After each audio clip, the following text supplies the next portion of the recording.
వచ్చేది. రాష్ట్రంలో వైసీపీ కార్యకర్తల మీద మరియు పిల్లల మీద మనం ప్రతి రోజు చూస్తూ ఉన్నాము. ఈ భౌతిక దాడులకి మన వాళ్ళంతా బలవుతున్నారు. మనం ఈరోజు కూడా చూస్తున్నాము, సోషల్ మీడియాలో కానీ టీవీలో కానీ విస్తృతంగా వస్తున్నాయి వార్తలు. కానీ మన కార్యకర్తల మీద దాడులు ఎక్కువ జరుగుతున్నాయి. మన కార్యకర్తలందరూ కూడా సంయమనం పాటించి ఓపికగా ఉంటూ మన అందరికీ కూడా పీనల్ ప్రావిజన్లో ఉంటుంది ఐపీసీ దాన్ని ఉపయోగించుకున్నాము. అందరూ కూడా కాన్స్టిట్యూషన్ కిందనే పనిచేస్తారు. ఎవరు అధైర్యపడకుండా మనోధైర్యంగా ఉండి మీకు ఏమైనా సమస్యలు ఉంటే ప్రకాశం జిల్లా వైఎస్ఆర్సీపీ లీగల్ సెల్ ఒక మానిటరింగ్ కమిటీని ఏర్పాటు చేశారు. మీకు ఏమైనా సమస్యలు కనుక ఉంటే ఈ మానిటరింగ్ కమిటీకి మీరు ఫోన్ చేసి ఈ సమస్యలు చెప్పినట్లయితే జిల్లాలో ఎన్ని మండలాల్లో ఉన్న సమస్యలు కూడా మన అడ్వకేట్స్ లీగల్గా ఉన్న అడ్వకేట్స్ వచ్చి మానిటర్ చేసి ఆ సమస్యల మీద మీకు ధైర్యంగా ఉంటూ మీ వెంటనే ఉంటూ మీకు ధైర్యం చెప్పి ఆ సమస్యని దగ్గర పోలీస్ స్టేషన్ ఏమైనా ఉంటే వచ్చి మాట్లాడి ఆ సమస్యని రిజాల్వ్ చేస్తారు. కార్యకర్తలు కూడా ఎవరు అధైర్యపడద్దు, మనోధైర్యంతో ఉండండి. ఈ ప్రకాశం జిల్లా వైఎస్ఆర్సీపీ లీగల్ సెల్ కూడా ఒక కమిటీని ఏర్పాటు చేశారు. ఆ కమిటీలో లీగల్ మానిటరింగ్ కమిటీ పేర్లు మరియు వాళ్ళ నెంబర్లు ఇస్తున్నాను.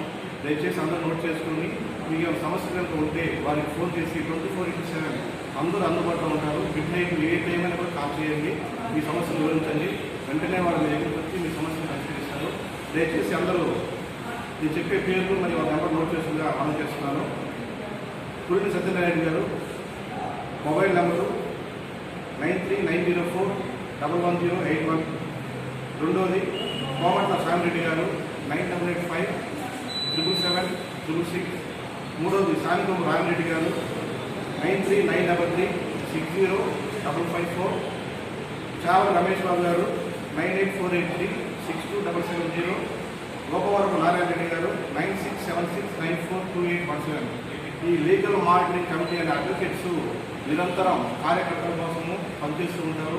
మీకు ఏమైనా దాడులు సంభవించిన పోలీసు వారి ఉన్న సంబంధించిన ఇరికిస్తున్న సమస్యలు ఉన్నా కూడా ఈ మానిటరింగ్ కమిటీకి మీరు ఫోన్ చేసి మీ సమస్యను వాళ్ళు చెప్తే వెంటనే ఈ లీగల్ సెల్ వారు లీగల్ సెల్ దగ్గరికి వచ్చి మీ సమస్యను పరిష్కరిస్తారు. కాబట్టి ఈ అవకాశాన్ని మన కార్యకర్తలను సద్వినియోగపరుచుకొని మీకు ఏ సమస్య ఉన్నా కూడా ఈ 5 నెంబర్కి వెంటనే ఫోన్ చేసి మీరు వారి దగ్గర నుంచి మీరు సరైన సహాయం తీసుకొని మన కార్యకర్తలు అండగా ఉన్నారని మనం